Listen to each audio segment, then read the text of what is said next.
जय श्री कृष्णा दोस्तों, राधे राधे। जैसा कि आप सभी को पता है कि आज प्रभु जगन्नाथ की रथ यात्रा है।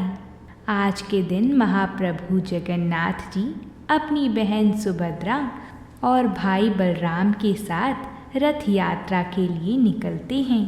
भगवान के रथ को भक्त लोग खींचकर मुंडीचा मंदिर तक ले जाते हैं, जहाँ श्री जगन्नाथ प्रभु, श्री बलदेव और उनकी बहन सुभद्रा जी एक सप्ताह तक विश्राम करके वापस अपने श्री जगन्नाथ मंदिर लौट आते हैं। हर साल आषाढ़ मास के शुक्ल पक्ष की द्वितीया तिथि से यह रथ यात्रा निकलती है। स्कंद पुराण के अनुसार सतयुग में अवंती यानी उज्जैन नगरी में इंद्रद्युम्न नामक राजा राज्य करते थे। उनकी रानी का नाम मुंडीचा था। निसंतान होने पर भी वह इसे भगवान की कृपा मानते थे और उनके हृदय में भगवान के साक्षात दर्शन की प्रबल इच्छा थी। अपने महल के अतिथि गृह में तीर्थ यात्रियों के आदर सत्कार के दौरान उन्हें श्री विग्रह नील माधव के बारे में पता चला, जिनके दर्शन से इस दुखमय संसार से मुक्ति हो जाती है। यह सुनकर राजा के मन में नील माधव के दर्शन की तीव्र उत्कंठा जाग उठी और वह राजा अपने पुरोहित विद्वान पुत्र विद्यापति एवं अन्य कर्मचारियों और सेनापतियों को विभिन्न दिशाओं में जाकर श्री विग्रह नील माधव को ढूंढने का आदेश दिया एवं 3 माह में लौटने को कहा। 3 माह पश्चात विद्यापति को छोड़कर सभी कर्मचारी सेनापति असफल होकर लौट आए। उधर विद्यापति नील माधव के श्री विग्रह को ढूंढने हेतु निरंतर भ्रमण करने के दौरान एक समृद्धशाली गांव के प्रधान विश्ववासु के यहाँ बतौर अतिथि ठहरे थे, जहाँ उनकी पुत्री ललिता ने उनकी देखभाल की और दोनों में प्रेम हुआ एवं विद्यापति का विवाह ललिता के साथ संपन्न हो गया। विश्ववासु प्रतिदिन बाहर से लौटते तो उनकी देह से अद्भुत सुगंध आती थी। विद्यापति ने इस बारे में ललिता से पूछा तो उसने कहा कि पिताजी ने यह रहस्य किसी से भी बताने से मना किया है। विद्यापति ने कहा कि पत्नी को पति से कोई बात छिपानी नहीं चाहिए। तब ललिता ने बताया कि उनके पिता नील माधव की पूजा करने जाते हैं। विद्यापति ने भी नील माधव के दर्शन की अभिलाषा व्यक्त की।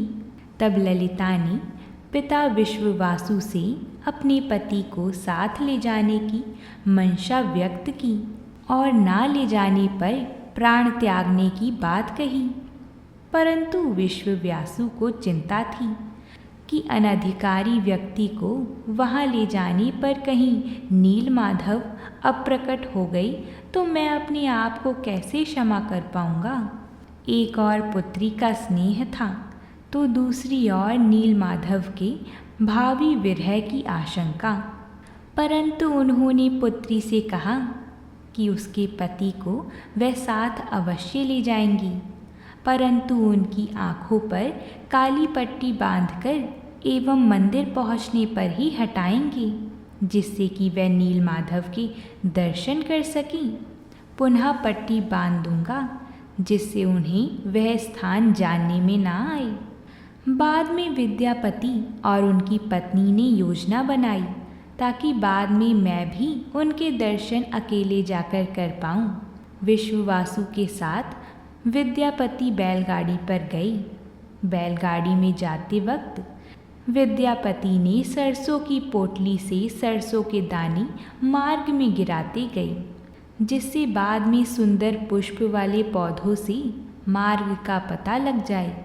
मंदिर पहुंचकर देखा तो नील माधव ने शंख चक्र गदा और पद्म धारण कर रखे थे।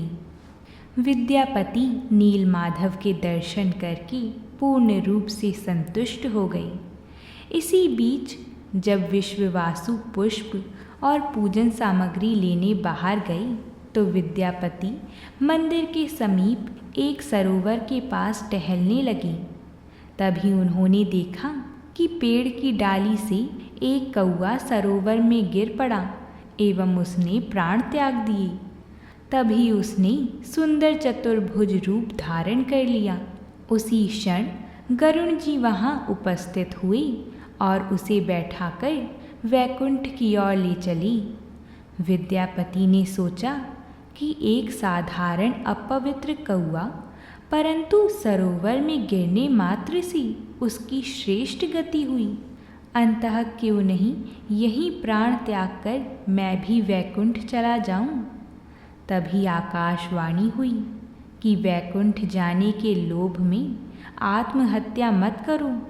तुम्हें जगत के हित के लिए अनेक महत्वपूर्ण सेवाएं करनी हैं एवं शीघ्र ही महाराज इंद्रद्युम्न के पास जाकर उन्हें नीलमाधव के यहाँ होने की सूचना दो। उस रात्रि को नीलमाधव ने स्वप्न में विश्ववासु से कहा कि यद्यपि तुमने अत्यधिक बहुत समय तक मेरी सेवा की है और मैं तुमसे अत्यधिक संतुष्ट भी हूँ, अब मैं एक प्रिय भक्त महाराज इंद्रद्युम्न से सेवा ग्रहण करना चाहता हूँ। विश्ववासु अत्यंत विचलित होकर उनसे दूर होने की कल्पना से ही परेशान हो उठे।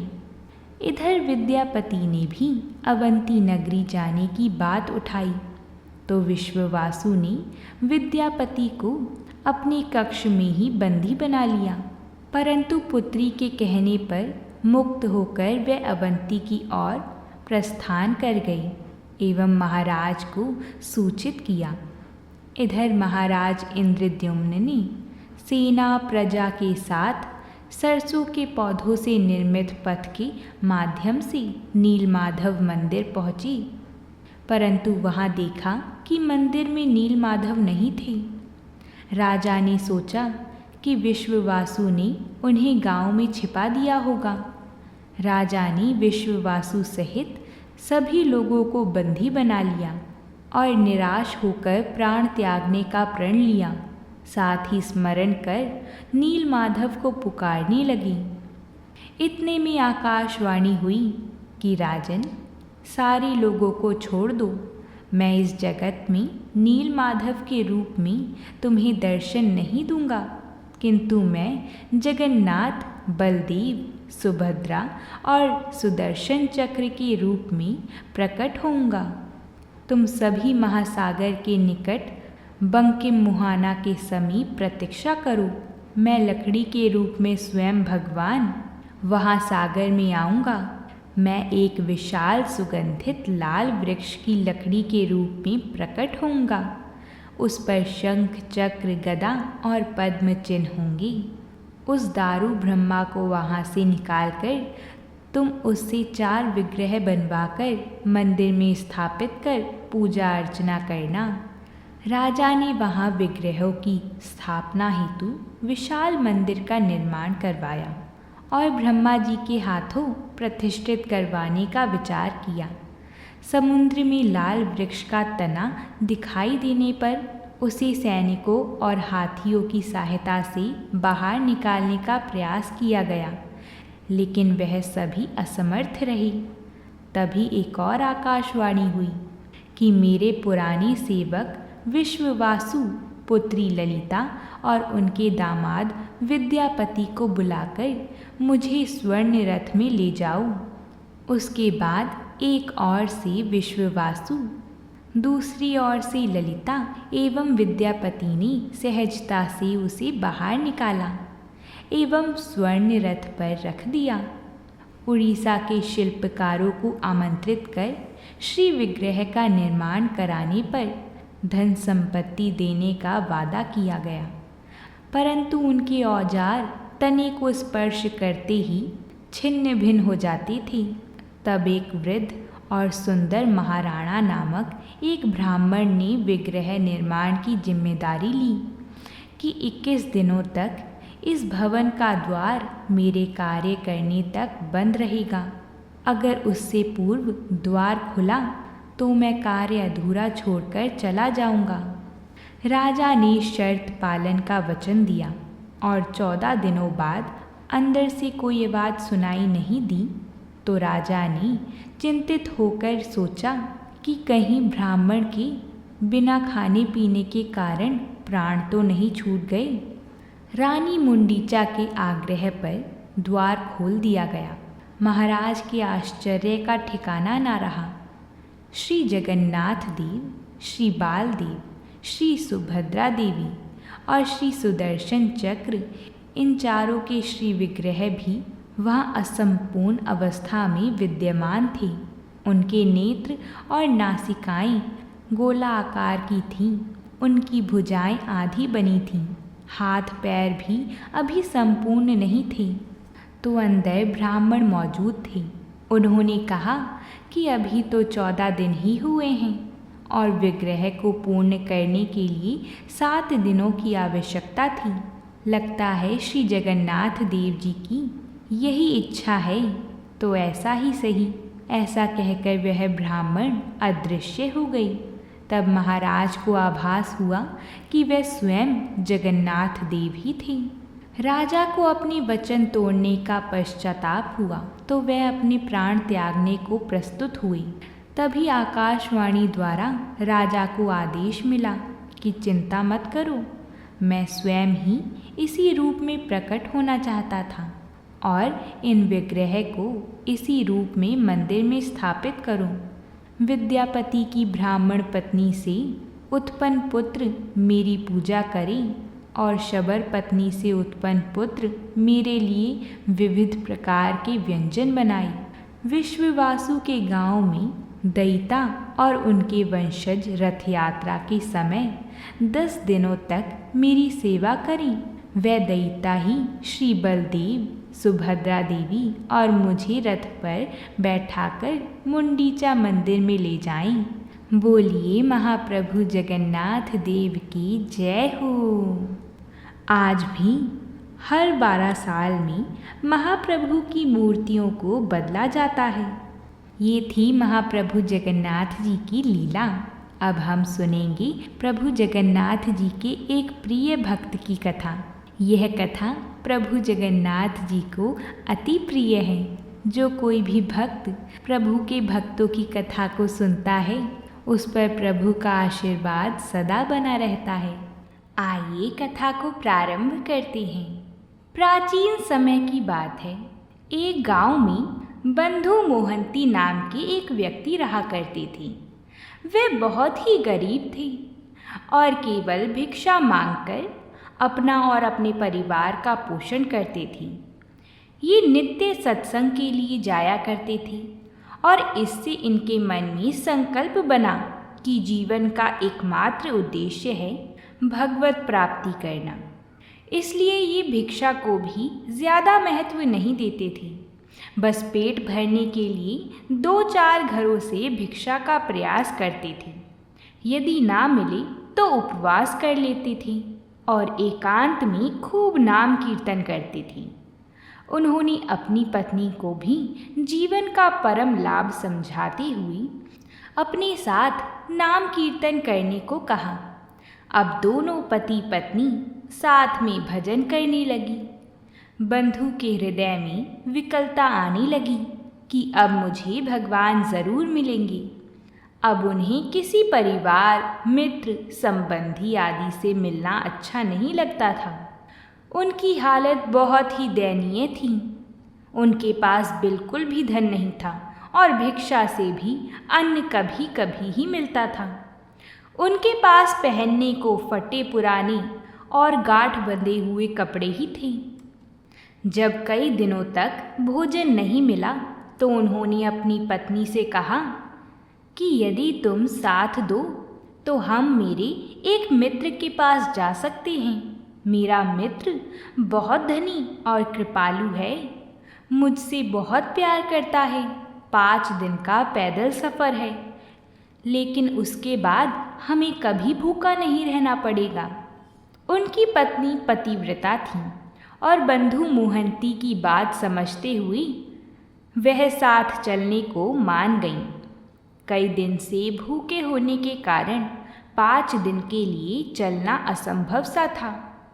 बंधु मोहंती अपने 2 बच्चों और पत्नी के साथ उस गांव से निकल पड़ी। रास्ते में जब भी बच्चे या पत्नी भूख के कारण चल नहीं पाते थे तो बंधु मोहंती जी कोमल कोमल पत्ते चुनकर लाती और उनको खिलाती। उन्हें कई बार केवल पानी पीकर ही संतोष करना पड़ता और ऐसा ही करते करते वह सब आगे बढ़ते रहे। अंदर से प्रभु मिलन की चाह इतनी तीव्र थी कि बंधु मोहंती को भूख की परवाह नहीं थी, लेकिन अपने बच्चों और पत्नी को भूख से तड़पते देखकर वो अंदर ही अंदर भगवान से रोते हुए प्रार्थना करने लगते थे कि हे प्रभु, मैं तो भूख सह सकता हूँ, पर मेरे बच्चे कैसे इतना कष्ट झेल पाएंगे। ऐसा ना हो कि हम आप तक पहुँच ही ना पाएं। इसलिए मुझे इतना सामर्थ्य देना कि मैं शीघ्र आप तक पहुँच जाऊं। बंधु मोहंती का परिवार लड़खड़ाते हुए किसी तरह 5 दिन में जगन्नाथपुरी पहुँचा। श्री जगन्नाथ मंदिर के दूर से दर्शन करते ही बंधु मोहंती साष्टांग लेटकर भूमि पर लौटने लगे और अपनी पत्नी से कहने लगे, मेरे कृपालु प्रभु के दर्शन हो गए, यही मेरे यार हैं। मैं कह रहा था ना मेरे मित्र के बारे में, ये वही है, मेरे प्रियतम, मेरे दीन बंधु स्वामी हैं।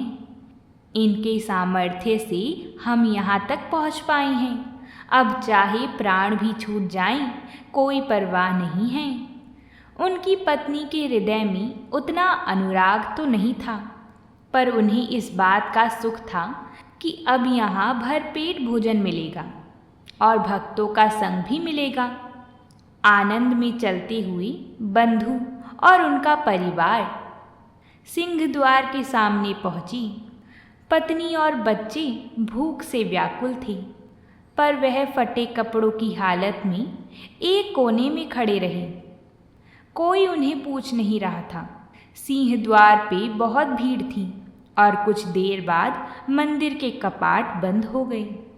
बंधु ने पत्नी से कहा कि मेरे मित्र से बहुत लोग मिलने आए हैं ना, इसलिए धैर्य रखो, अभी हम पीछे की तरफ चलते हैं। वह सब मंदिर के दक्षिण की ओर चल दिए, जहाँ जगन्नाथ जी के प्रसाद का धोवन निकलता था। धोवन का मतलब प्रसाद वाले पात्रों को धोने के बाद निकलने वाला जल, उसे धोवन कहा जाता है। वे सब वहीं बैठ गए। बंधु ने सबसे कहा कि इस पानी में प्रभु के पात्र धोए जाते हैं, हम अभी इसे ही पाते हैं और कीर्तन करते हैं। हम लोग बहुत भाग्यशाली हैं कि हमें प्रभु का प्रसादी जल पीने को मिल रहा है। कल सुबह जब मंदिर खुलेगा तो मेरे मित्र से हमें कुछ ना कुछ प्रसाद जरूर मिलेगा।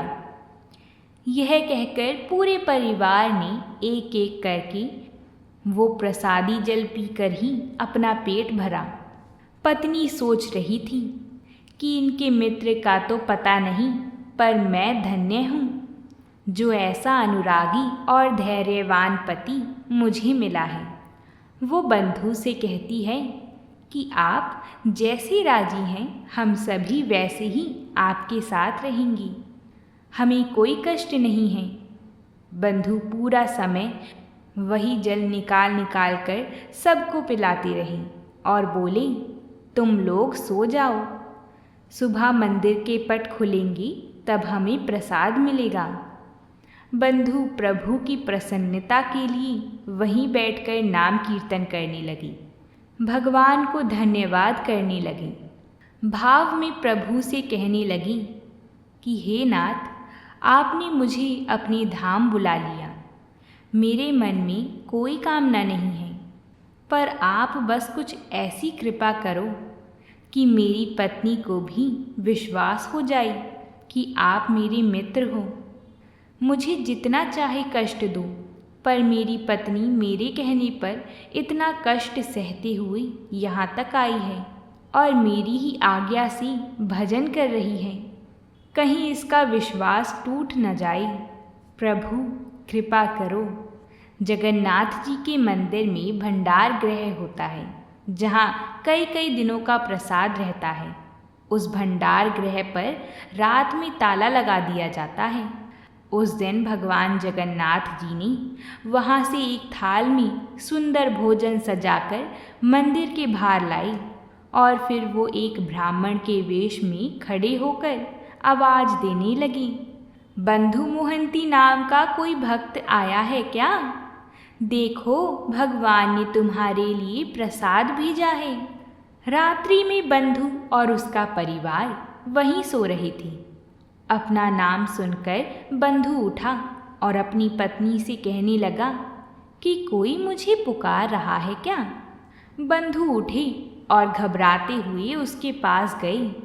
वहाँ जाकर देखा तो एक ब्राह्मण हाथ में एक विशाल रत्न जड़ित थाल में बहुत सारा प्रसाद लिए खड़ा था। ब्राह्मण ने मुस्कुराते हुए कहा, प्रभु ने अंदर से तुम्हारे लिए भोग की थाली भेजी है, इसे ले लो और प्रसाद खाकर थाल अपने पास ही रख लेना। मैं कल सुबह उसे वापस ले लूँगा। ऐसा सुनकर बंधु का हृदय विकल होने लगा और कांपते हाथों से उन्होंने थाल अपने हाथ में लिया।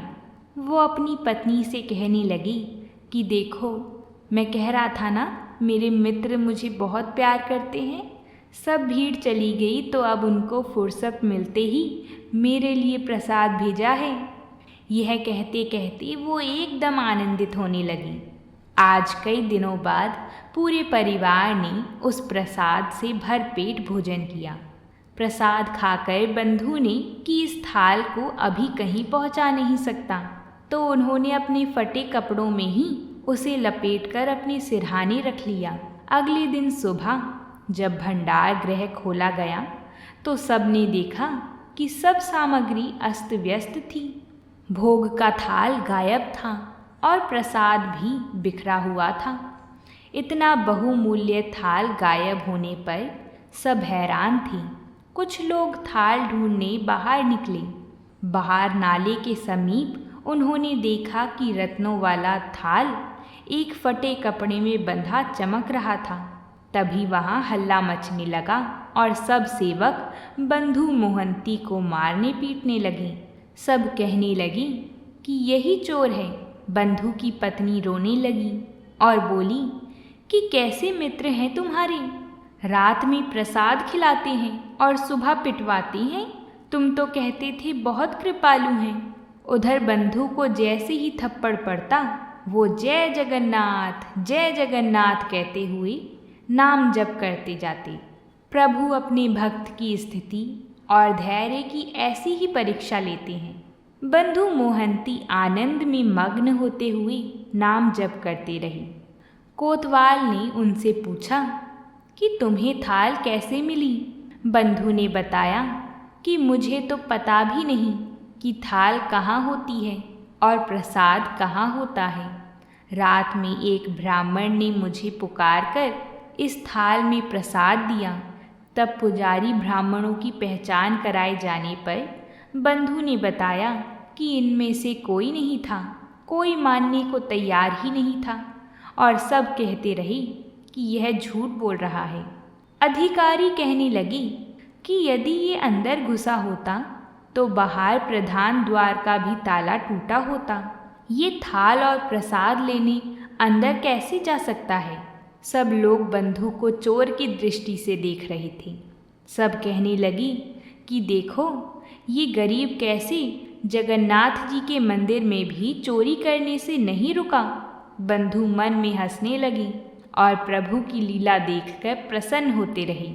वह अपनी पत्नी की दशा देखकर प्रार्थना करने लगी कि प्रभु, मुझे तो आपकी हर चाल पता है, लेकिन आपकी कृपा पर मेरी पत्नी का अविश्वास मत होने देना। तभी पुरी के राजा प्रताप रुद्र गहन निद्रा में थे। प्रभु उनके सपने में आए और कहने लगी, तुम यहाँ चैन से सो रहे हो? बाहर मेरे भक्त को चोर कहकर दुख दिया जा रहा है। तेरे कर्मचारी मेरे भक्त की पूजा न करके उसे गालियाँ दे रहे हैं, उसके साथ मारपीट कर रहे हैं। मैंने रात में स्वयं उसे अपने भोग के थाल में प्रसाद दिया था। वो मेरा प्रेमी और परम भक्त है। जल्दी जाओ और उससे क्षमा मांगो। तुम्हारे राज्य में यदि ऐसे भक्त का अपमान हुआ तो मैं तुम्हें दंड दूंगा। प्रभु की भी विचित्र लीला है। एक तरफ भक्त को पिटवा रहे हैं और दूसरी ओर राजा से उसकी पूजा करने को कह रही हैं। राजा प्रताप रुद्र को आज्ञा करते हुए प्रभु कहने लगे, मेरा आदेश है कि आज से मेरे मंदिर के संपूर्ण हिसाब किताब का अधिकारी वही होगा। उसके दस्तखत से ही पूरे मंदिर की व्यवस्था चलेगी। यह सब कहकर भगवान अंतर्ध्यान हो गए। राजा तत्काल मंदिर की ओर भागे। वहां पहुंचते ही उन्होंने बंधु मोहंती को साष्टांग प्रणाम किया और अपने हृदय से लगाकर उनसे क्षमा मांगने लगे। सबके सामने उन्होंने घोषणा कर दी कि जगन्नाथ जी का सीधा आदेश है कि आज से मंदिर का पूर्ण अधिकारी यही होंगे। इन्हीं के दस्तखत से मंदिर की सब व्यवस्था चलेगी। बंधु वहीं अपने फटे पुराने कपड़ों में हाथ जोड़कर दैन्य भाव से खड़े रहे। राजा ने उनसे कहा कि प्रभु ने जो आदेश दिया है कृपया आप उसे स्वीकार करें। बोलिए भगवान जगन्नाथ जी की जय हो। आज भी जगन्नाथपुरी में बंधु मोहंती जी के वंशज मंदिर की सेवा करते आ रहे हैं। सारा हिसाब किताब उन्हीं बंधु मोहंती जी के वंशज संभालते हैं। इस कथा से हमें पता चलता है कि प्रभु को प्रसन्न करने के लिए यह ज़रूरी नहीं कि आप धनी हों या आप उत्तम कुल के हों। प्रभु के लिए प्यार और अपनापन हो तो वो रीझ जाते हैं।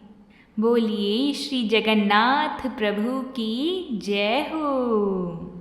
आप सभी को वीडियो अच्छी लगी हो तो वीडियो को लाइक ज़रूर करें। साथ ही चैनल को सब्सक्राइब भी कर लें, क्योंकि हम रोज़ आप सभी के लिए ऐसी ही कथाएं लाते रहते हैं। बोलिए जगन्नाथ महाप्रभु की जय हो।